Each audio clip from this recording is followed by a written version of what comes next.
क्या आपने कभी सोचा है कि गुब्बारे को रगड़ने पर वह दीवार से क्यों चिपक जाता है? यह सब कूलोम के नियम का कमाल है। 18वीं शताब्दी में फ्रांसीसी भौतिक विज्ञानी चार्ल्स ऑगस्टिन डी कूलोम ने इस अदृश्य बल को मापने का तरीका खोज निकाला। उन्होंने बताया कि दो चार्जेस के बीच का बल उनके गुणनफल के समानुपाती और उनकी दूरी के वर्ग के व्युत्क्रमानुपाती होता है। जैसे जैसे हम चार्जेस को दूर ले जाते हैं, उनके बीच का खिंचाव या धक्का बहुत तेजी से कम होने लगता है। लेकिन क्या होगा अगर वहां दो नहीं बल्कि कई चार्जेस हों? यहां काम आता है सुपरपोजिशन प्रिंसिपल।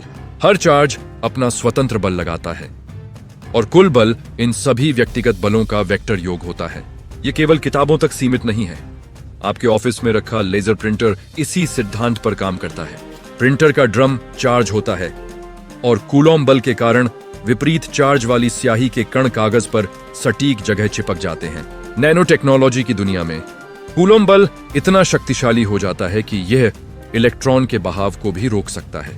इसे कूलोम ब्लॉकेड कहते हैं, जो भविष्य के सुपरफास्ट कंप्यूटरों और सिंगल इलेक्ट्रॉन ट्रांजिस्टर्स का आधार है।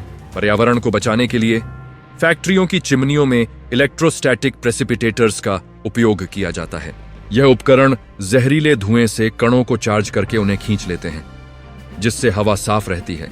चिकित्सा विज्ञान में चार्ज किए गए नैनो कणों का उपयोग शरीर के भीतर सटीक जगह दवा पहुंचाने के लिए किया जा रहा है। अंत में यह कूलोम बल ही है जो परमाणुओं के अंदर इलेक्ट्रॉन्स को उनके नाभिक से बांधे रखता है। इसके बिना न अणु होते और न ही यह ब्रह्मांड। भौतिकी के ऐसे ही रहस्यों को जानने के लिए जुड़े रहें। लाइक और सब्सक्राइब करें।